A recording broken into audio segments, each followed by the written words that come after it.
உயிர்த்தெழுந்த இயேசு கிறிஸ்துவின் வல்லமை ஊழியங்கள் வழங்கும் வசனப் பெட்டகம். இயேசுவே கர்த்தர். இயேசுவையே தேவன் ஆண்டவரும் கிறிஸ்துவுமாக்கினார்.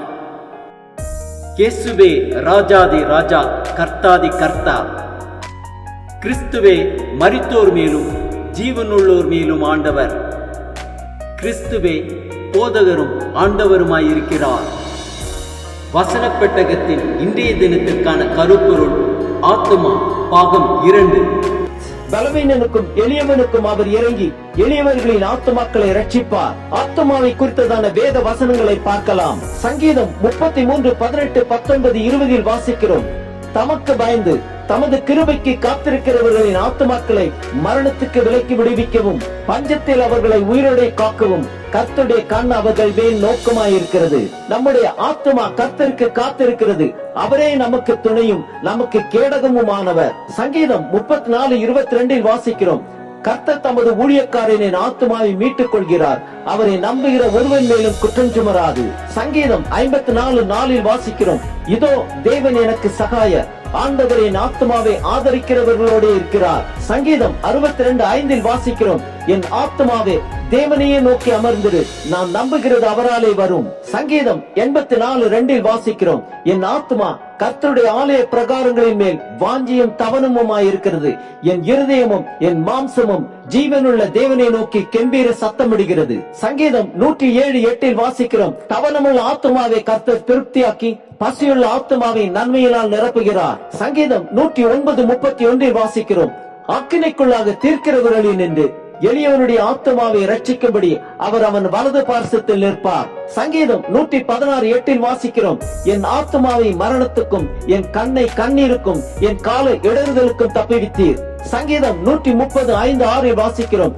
கர்த்தருக்கு காத்திருக்கிறேன், என் ஆத்துமா காத்திருக்கிறது, அவருடைய வார்த்தையை நம்பி இருக்கிறேன். எப்பொழுது விடியும் என்று விடியற் காலத்துக்கு காத்திருக்கிற ஜாமக்காரனை பார்க்கிலும் அதிகமாய் என் ஆத்துமா ஆண்டவருக்கு காத்திருக்கிறது. நீதிமொழிகள் 11, 17 வாசிக்கிறோம். தயவுள்ள மனுஷன் தன் ஆத்துமாவுக்கு நன்மை செய்து கொள்ளுகிறான். நீதிமொழிகள் 19, 16 வாசிக்கிறோம். கட்டளையை காத்துக் கொள்கிறவன் தன் ஆத்துமாவை காக்கிறான், தன் வழியை அவமதிக்கிறவன் சாவான். ஏசாயா 42, 1 வாசிக்கிறோம். இதோ நான் ஆதரிக்கிற என் தாசன், நான் தெரிந்து கொண்டவரும் என் ஆத்துமாவுக்கு பிரியமானவரும் இவரே. என் ஆவியை அவர் மேல் அமர பண்ணினேன், அவர் புறஜாதிகளுக்கு நியாயத்தை வெளிப்படுத்துவார். எரேமியா 31, 14 வாசிக்கிறோம். ஆசாரிகளின் ஆத்துமாவை கொழுமையானவைகளினால் பூரிப்பாக்குவேன், என் ஜனங்கள் நான் அளிக்கும் நன்மையினால் திருப்தி ஆவார்கள் என்று கர்த்தர் சொல்கிறார். எரேமியா 31, 25 வாசிக்கிறோம்.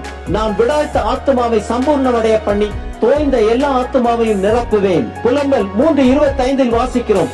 தமக்கு காத்திருக்கிறவர்களுக்கும் தம்மை தேடுகிற ஆத்துமாவுக்கும் கர்த்தர் நல்லவர். மத்தேயு 11, 29 வாசிக்கிறோம். நான் சாந்தமும் மனத்தாழ்மையுமாயிருக்கிறேன், என் நுகத்தை உங்கள் மேல் ஏற்றுக்கொண்டு என்னிடத்தில் கற்றுக்கொள்ளுங்கள், அப்பொழுது உங்கள் ஆத்துமாக்களுக்கு இளைப்பாறுதல் கிடைக்கும். லூக்கா 21, 19 வாசிக்கிறோம்.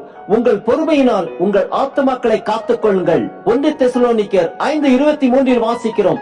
சமாதானத்தின் தேவன் தாமே உங்களை முற்றிலும் பரிசுத்தமாக்குவாராக. உங்கள் ஆவி, ஆத்மா, சரீரம் முழுவதும் நம்முடைய கர்த்தராகிய இயேசு கிறிஸ்து வரும்போது குற்றமற்றதாய் இருக்கும்படி காக்கப்படுவதாக. எபிரேயர் 10:38 வாசிக்கிறோம். விசுவாசத்தினாலே நீதிமான் பிழைப்பான், பின்வாங்கி போவானால் அவன் மேலே ஆத்துமா பிரியமாயிராது. யாக்கோபு 1:21, 22 வாசிக்கிறோம். ஆகையால் நீங்கள் எல்லாவித அழுக்கையும் கொடிய துர்க்குணத்தையும் ஒழித்துவிட்டு உங்கள் உள்ளத்தில் நாட்டப்பட்டதாயும் உங்கள் ஆத்துமாக்களை ரட்சிக்க வல்லமை உள்ளதுமாய் இருக்கிற வசனத்தை சாந்தமாய் ஏற்றுக்கொள்ளுங்கள். ஆகையால் நீங்கள் மாயமற்ற சகோதர சிநேகம் உள்ளவர்களாகும்படி ஆவியினாலே சத்தியத்திற்கு கீழ்ப்படிந்து உங்கள் ஆத்துமாக்களை சுத்தமாக்கி கொண்டவர்களாய் இருக்கிறபடியால் சுத்த இருதயத்தோட ஒருவரில் ஒருவர் ஊக்கமாய் அன்பு கூறுங்கள். 1 பேதுரு 2:11 வாசிக்கிறோம். பிரியமானவர்களே, அந்நியர்களும் பரதேசிகளுமாய் இருக்கிற நீங்கள் ஆத்மாவுக்கு விரோதமாய் போர் செய்கிற மாம்ச இச்சைகளை விட்டு விலகு. ஆம், ஆவியினாலே சத்தியத்திற்கு கீழ்ப்படிந்து நம் ஆத்மாக்களை சுத்தமாக்கி கொண்டு சுத்த இருதயத்தோட ஒருவரில் ஒருவர் ஊக்கமாய் அன்பு கூறுவோம்.